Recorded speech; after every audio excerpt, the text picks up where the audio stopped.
Alright, let's see what happens this turn of Dominions. So, Gordon overkill has, but none were found. Well, that's disappointing. But not too surprising. We knew that that province was unlikely, an unlikely source of magic sites. Proclamation from Shinuyama. Yukinaga the Heart Hider shall hereby be known as the Prophet of Tortuga-san. Did his prophet die too, or are people just putting off prophetizing until they have like some kind of super unit? Because I'm kind of jealous now. Anyway, a battle in Efisibor. Okay, which one is this one? Okay, this is the throne, so we're going to pay attention to what these units are. Pause. Where are we? Okay, so this is what we have. Whole bunch of these phantasmal warriors that are ethereal, which is annoying. Amphibious, they only have the one hit point, no protection. Yeah, they're not really very good units. Now, here is what we're facing. Ravenna the Sorceress. Oh boy. Astral and Death. That's the combination for... Is it Astral and Earth, or Astral and Nature that has the curse? I'll have to check out. We'll check out what we might be facing with these spells here. With Air 2. Air 2 is going to be bad. That's going to be some Orb Lightnings. Or not Orb Lightnings, but Thunder Strikes and etc. Yeah, lots of Death. Yeah, a few Air Gems. Astral Pearls. Death Gems. Okay, that was her. Let me see the other one. Astral and Earth, okay. And a bunch of gems. Yeah. Well, that's not great. Not happy about that. A bunch of archers. Okay. Yeah. Dang it. Pretty nasty unit, if you ask me. I may not go into this province with my Pretender, just because of... I don't want to get my Pretender gimped by these people. She just has... What did she just cast? Personal luck. Okay, yeah. Alright. Well, that's that. Alright, so... What do you say? 2 sorceresses, 40 militia, 18 archers, 19 heavy infantry, 45 phantasmal warriors. Yeah, I don't think that's going to be too big of a problem. Just, it's like I said, it's just the magic that I don't want to face. So anyway, and then Belagor, let's see how we did over here. This is our only province expansion. Okay, here come the cavalry. Okay. Oh, yeah, got yourself killed there, charging out front like that. And the cavalry didn't quite get here. Well, no, they did. They did. Okay. Well, we lost some units, though. Okay. Our vans ought to be getting some XP from all this killing. Mounted units are running away. Get them. Oh, nice. Got him. That one's going to get away, though. Oh, well. Yeah, so... Ooh, yeah. Lost our herd, man. Because he just charged. But whatever. I think it was kind of a mistake getting them anyway. And then we lost a few Huskarls. Okay. Well. Anyway, that's that. So, here we are. Where did my scout retreat to? Over here. Well, isn't that nifty? Oh my god. Okay. Yikes. Well, anyway. Alright, there we have it. So, we have a bunch of money. And we got a bunch of units over here, and when we come back, we'll have a new name for this particular commander, and we'll make our moves. And, yeah, I guess we'll go in here with my Pretender and just try to have him, you know, not get targeted by the priestesses, by the sorceresses. And yeah, hopefully our vans will just be able to charge through before they have a chance to cast too many nasty spells. And luckily we have, you know, some lightning resistance on our main commanders, so that's good. But I think it's going to be a costly fight to capture this throne. Looks like he's got more units here now. Oh, look at this! Look at this! It's a temple. I warned you, Ermor. I warned you about this. What did you do, though? You built a temple anyway. Okay, well...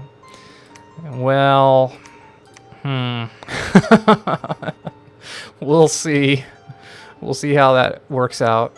I really want to find a way to manipulate the other guys into fighting against Ermor so I don't have to, but I may contact Sabouts and see if we can do something sneaky about that. But yeah, I think I'm going to stick to the plan and go after this province over here.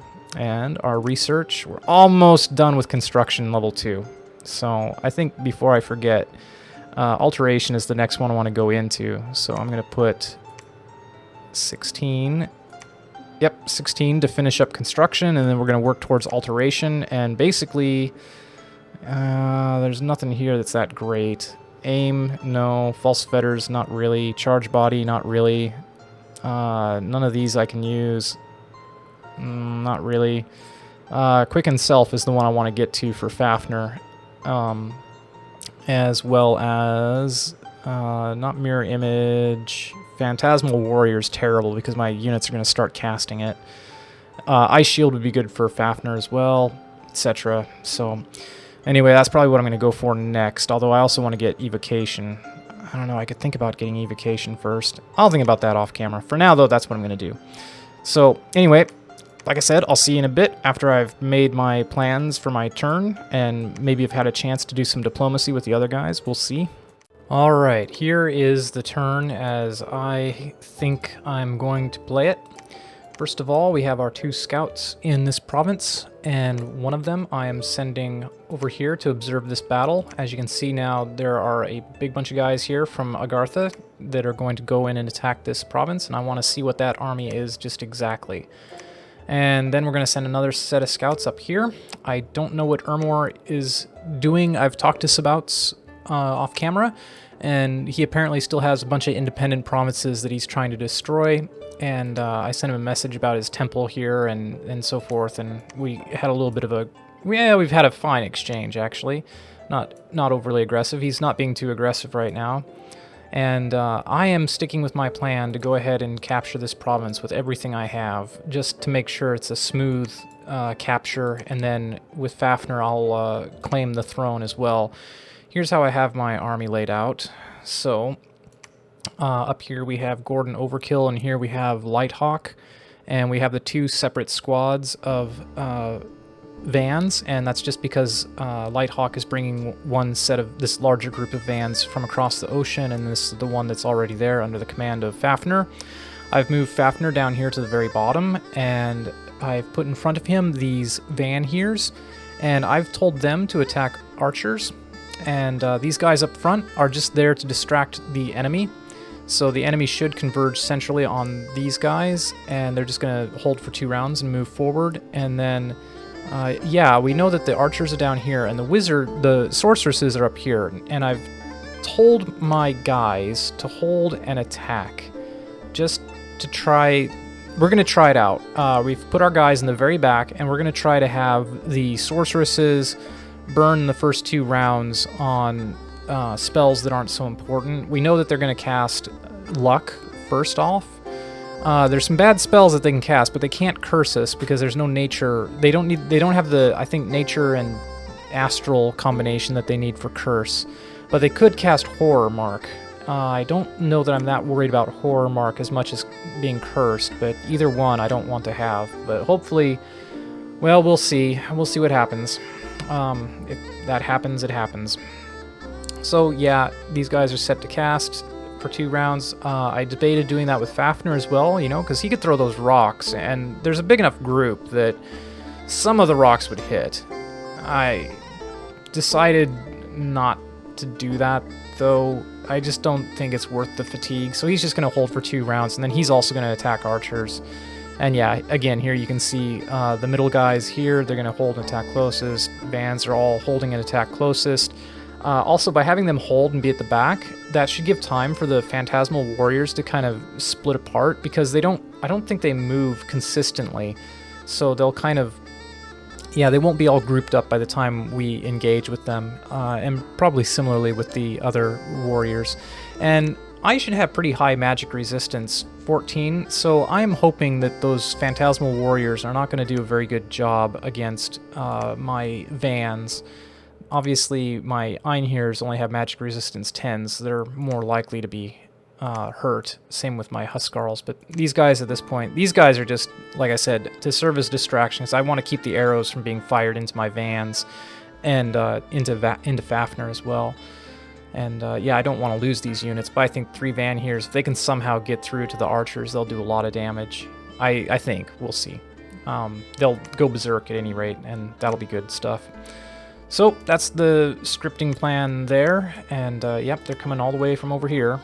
And I think you guys might be disappointed in my slow expansion over this turn and the last turn, but I don't know, like I really do want to go and take these, and in hindsight, I really wish I'd taken this province like right away. Like as soon as I knew that it was an income 125, I wish I'd taken it instead of dilly-dallying over here, but hindsight, especially knowing that these guys are so unsettled over here, like knowing that Agartha is going here, you know, it's like I got time. I'm losing an opportunity to try to claim this throne as well, although of course the more land I claim and the more thrones I claim, especially throne provinces I claim, the bigger the target on my back. And down over here, we're going to go in and expand 1 province at a time just to try to cut down on my casualties, and going in here for the Ichthids. So yeah, fire closest, and then hold and attack closest, Divine Blessing, Zarya's Evil Twin cast. I kind of want to put Zarya up a little further so that Zarya might get a little bit more experience points from killing stuff. We'll see. We'll see what Zarya does. Anyway, that shouldn't be a problem, and then from here we'll see what these provinces look like. Maybe we'll just march back up through these wastelands, because this seems pretty safe expansion. I just don't like the barbarians is all. The barbarians are not cool. Like, they just cause a lot of damage. The horse tribe cavalries, nah, they'll be fine. I'm not too worried about them. Anyway, there's that. This scout here is going to scout into Ulm. I've set up province defense as usual at just 1 point apiece. Over here, the unrest is still dropping, but the income is not really increasing very much. I'm quite disappointed with that, honestly.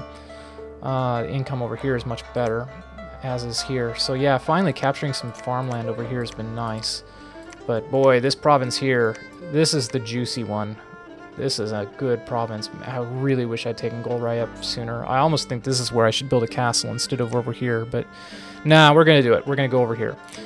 Recruitment-wise, I am recruiting some C units. I don't know how I feel about this, but I do think I want to have some C units, and apparently I can't build underwater fortresses. I don't know yet. We'll find out for sure, but at any rate, having some of those C units I think will help, especially if I go back to expanding underwater with Fafnir. So I do want to get back to this province, but I'm afraid that after this, I'm going to move Fafnir to get ready to try to take this province here as well. So yeah, that's that. And recruiting over here, I almost went for the Vanadrot.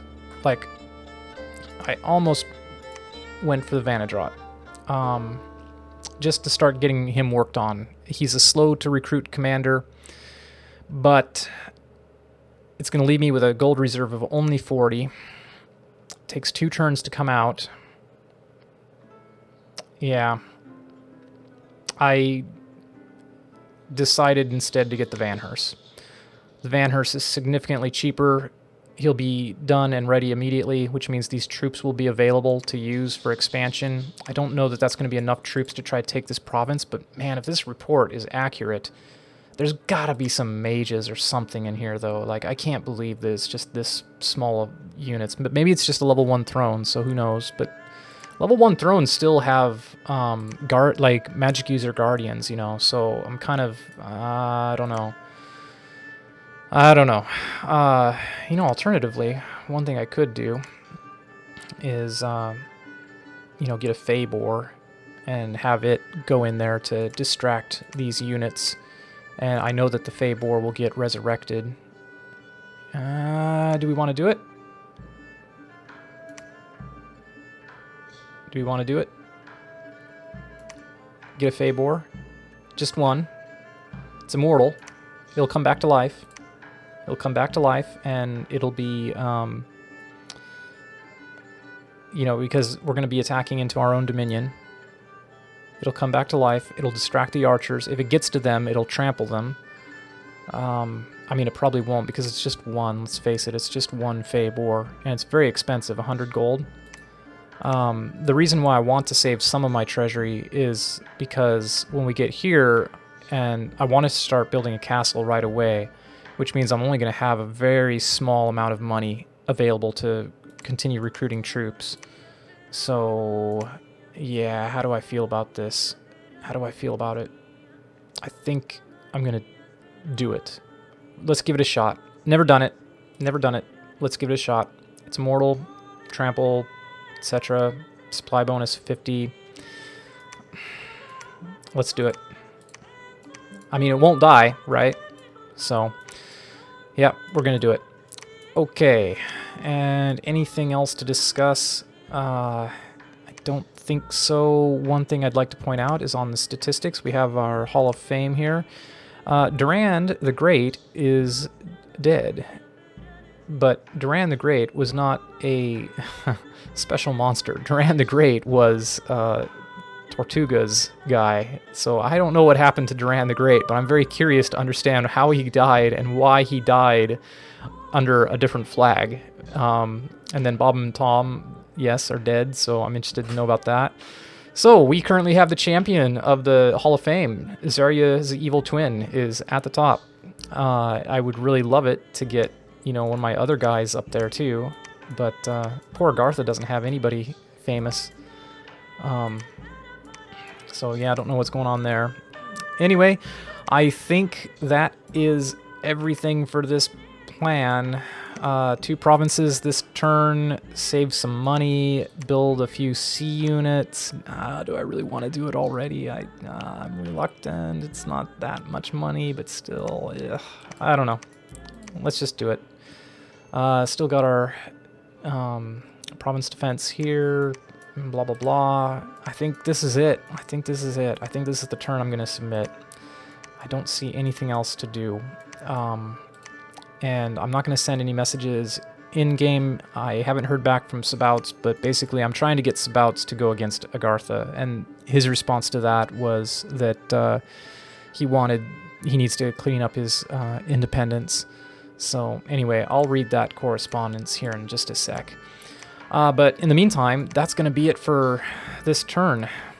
Alright, and here's the correspondence between me and Ermor. So first I wrote, Ermor, what are your plans with the growing army in Oak Halls? Fafnir is distressed to see you have constructed a temple there. We are reluctant to start a conflict with you. However, as the slimy Agarthans have massed an immense army of troglodytes and shard guards next to us. That's kind of worded oddly, but I mean because we are, however, reluctant to start a war with you because of the large army that Agartha has amassed. Vanheim, I must say I was not expecting you to move from the waters into the land provinces, though I do understand you want to expand. I had already laid out plans for the temple to be constructed far before you moved into land provinces from across the sea. If you observe, you will note the temple does fall outside of the boundaries of your provinces, that is, the provinces you had owned when we originally made our pact. Trust me, had I any intentions to construct my beautiful temples of bone along your borders, I would have proudly erected one off the coast of my lands. As for the growing army, I still have provinces owned by filthy and disgusting independent peasants. They must be slaughtered, skinned, and used to feed my forces. I'm sure you can understand. Alright. Ermor, we appreciate your explanation, and it alleviates our concerns somewhat. We hope you will not be alarmed if we build a temple in an adjacent province for our own people. We will do so at our own expense, of course, and appreciate your continued non-aggression. If you see fit to expand against the slimy ones, we may look the other way. Be warned, our allies, the Wardens of Avalon, are actively moving against you. We have pledged only to contain your dominion, and your continued presence in this world is the will of Fafnir. He deems it necessary in order to maintain an equitable balance of power in the world to ensure an orderly ascension. Alright, so yeah. Trying to stay on Ermor's good side. Don't want Ermor to attack me. I really want Ermor and Agartha to fight. And I really want, obviously, Avalon and Ermor and Asphodel to fight. And I want to be able to build my army and capture some thrones in the meantime. Don't know if it's going to work out, but we'll see. I'm going to try to be everybody's friend and nobody's friend. And yeah. Foster their distrust as best I can, although I'm sure that's exactly what they're doing in their own correspondences regarding me. So, anyway, thanks for watching, and I will talk to you in the next episode. Until then, bye-bye.